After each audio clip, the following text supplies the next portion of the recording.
Hello दोस्तों, मैं धनंजय गुप्ता आपका स्वागत करता हूं आज एक नई वीडियो में। आज की इस वीडियो में चैप्टर ठोस अवस्था से हम एक नई टॉपिक डिस्कस करेंगे। आज की इस वीडियो की हमारे टॉपिक होगी एकक कोशिकाओं का घनत्व, जिसको इंग्लिश में हम कहते हैं डेंसिटी ऑफ यूनिट सेल्स। आज की ये टॉपिक आपके लिए बहुत ही इम्पोर्टेंट है, इसलिए मैं आपको ये सजेस्ट करूंगा कि वीडियो को आप लास्ट तक देखें। तो चलिए आप बिना समय गंवाए आज की इस मज़ेदार वीडियो को स्टार्ट करते हैं। दोस्तों, आपने अपनी पिछली कक्षाओं में घनत्व का एक सूत्र पढ़ा है। आपने पढ़ा है घनत्व बराबर द्रव्यमान बटे आयतन, और ये आपको याद भी होगा। यदि इस सूत्र को हम एकक कोशिका पर लगाएं तो हम लिखेंगे एकक कोशिका का घनत्व बराबर एकक कोशिका का द्रव्यमान बटे एकक कोशिका का आयतन। तो यहाँ तक तो आपको बिल्कुल समझ में आ रहा होगा। अब ये जो सूत्र है इसको हम समीकरण 1 मान लेते हैं, क्योंकि इसका उपयोग अभी हम आगे करेंगे। अब यहाँ पर हम ये दिमाग लगाएंगे कि एकक कोशिका का द्रव्यमान कैसे प्राप्त किया जा सकता है, और फिर हम ये दिमाग लगाएंगे कि एकक कोशिका का आयतन कैसे प्राप्त किया जा सकता है। तो चलिए इस क्रम में पहले हम बात करते हैं एकक कोशिका के द्रव्यमान को लेकर। तो एकक कोशिका के द्रव्यमान के लिए हम एक दूसरा सूत्र प्रयोग करेंगे। हम लिखेंगे एकक कोशिका का द्रव्यमान बराबर एकक कोशिका में परमाणुओं की संख्या गुणे एक परमाणु का द्रव्यमान। अब इस सूत्र को मैं आपको थोड़ा सा समझा देता हूँ। तो देखिए, यहाँ पर एक एकक कोशिका आपको दिखाई गई है। आप जानते हैं कि एकक कोशिका में अवयवी कणों या आप कहें परमाणुओं की एक निश्चित व्यवस्था होती है।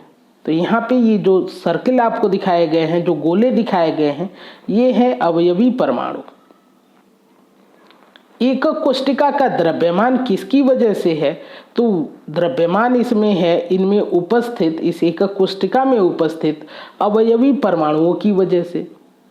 अब यदि मान लीजिए कि यहाँ पर अब इसमें उपस्थित अवयवी परमाणुओं की संख्या यदि 2 हो और एक परमाणु का द्रव्यमान x हो, तो एकक कोशिका का द्रव्यमान हो जाएगा 2 गुणे x। तो इसी आधार पे हमने लिखा कि एकक कोशिका का द्रव्यमान बराबर एकक कोशिका में परमाणुओं की संख्या और गुणे एक परमाणु का द्रव्यमान। उम्मीद है कि आपको समझ में आ गया होगा। अब यदि एकक कोशिका में परमाणुओं की संख्या को हम z से प्रदर्शित करें और एक परमाणु के द्रव्यमान को हम स्मॉल m से प्रदर्शित करें, तो हम लिख सकते हैं एकक कोशिका का द्रव्यमान बराबर z गुणे m। दोस्तों, आपको दूसरी बात यहाँ पे ध्यान रखनी है कि जो एकक कोशिका यहाँ पर हम लोग लेंगे उसकी ज्यामिति घनी होगी, और घनी एकक कोशिका के आयतन को हम लिखेंगे a³, क्योंकि घन का आयतन a³ होता है। तो ये हो गया एकक कोशिका का द्रव्यमान और यह हो गया एकक कोशिका का आयतन। अब इन दोनों मानों को हम समीकरण 1 में रखते हैं। समीकरण 1 हमारा था एकक कोशिका का घनत्व बराबर एकक कोशिका का द्रव्यमान बटे एकक कोशिका का आयतन।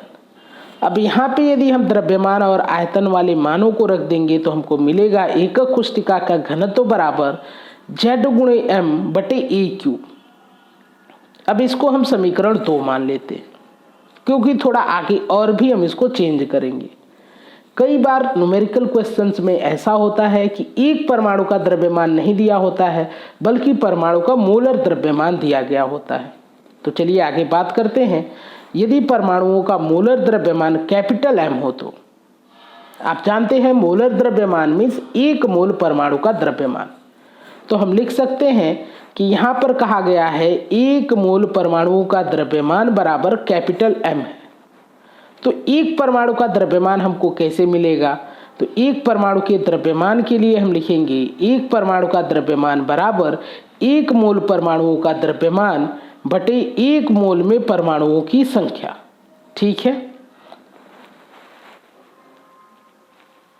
यहाँ पे जो एक परमाणु का द्रव्यमान है उसके लिए हम स्मॉल m लिख रहे हैं, और एक मोल परमाणुओं का जो द्रव्यमान है इसको हम मोलर द्रव्यमान कहते हैं, जो कि यहाँ पर है कैपिटल M, और 1 मोल में परमाणुओं की संख्या को हम लिखते हैं Na, जिसको हम कहते हैं अवोगाद्रो संख्या।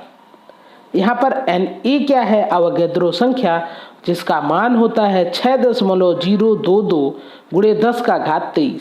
ये होता है 1 मोल में परमाणुओं की संख्या। अब इस m के मान को हम समीकरण 2 में रखते हैं। तो देखिए हमारा समीकरण 2 था, एकक कोष्टिका का घनत्व बराबर z गुणे स्मॉल m बटे ए क्यूब। यहाँ पर m के स्थान पे हम रखेंगे कैपिटल M बटे Na। तो देखिए यहाँ पर हमको मिलेगा एकक कोष्टिका का घनत्व बराबर, z तो पहले से ही था, m को हमने हटाया, इसके स्थान पर हमने रखा कैपिटल M बटे Na और अपान ए क्यूब। अब यदि इसको सॉल्व करेंगे तो ए क्यूब जो होगा वो Na के साथ मल्टीप्लाई हो जाएगा। तो एकक कोष्टिका का घनत्व बराबर हमको मिलेगा z इंटू कैपिटल M बटे ए क्यूब गुणे Na। ठीक है, यदि हम एकक कोष्टिका के घनत्व को d लिखें तो हम लिख सकते हैं d equal to z into capital M upon a cube into Na। तो ये सूत्र है एकक कोष्टिका के घनत्व की गणना के लिए। इस सूत्र में d है एकक कोष्टिका का घनत्व, z यहाँ पर एकक कोष्टिका में परमाणुओं की संख्या, m अवयवी कणों या परमाणुओं का मोलर द्रव्यमान है, ए क्यूब है एकक कोष्टिका जो कि घनी है इसका आयतन, और Na यहाँ पर है अवोगाद्रो संख्या जिसका मान होता है 6.022 गुणे 10⁻23, जो कि 1 मोल में परमाणुओं की संख्या होती है। दोस्तों ये थी आज की वीडियो। उम्मीद है आज की वीडियो आपको समझ में आई होगी। यदि वीडियो आपको पसंद आए तो वीडियो को लाइक ज़रूर करें, मेरे चैनल को सब्सक्राइब करें, मेरी वीडियोज़ को शेयर ज़रूर करें, मेरे चैनल को सब्सक्राइब करें, साथ में बेल आइकन प्रेस करें। आज की वीडियो संबंधित अपने विचार को कमेंट बॉक्स में ज़रूर लिखें। वीडियो देखने के लिए, मेरे चैनल से जुड़ने के लिए आपका धन्यवाद। अगली वीडियो में हम इस पे आधारित कुछ न्यूमेरिकल्स लगाएंगे ताकि आपको ये कॉन्सेप्ट और भी क्लियर हो जाए। Thank you.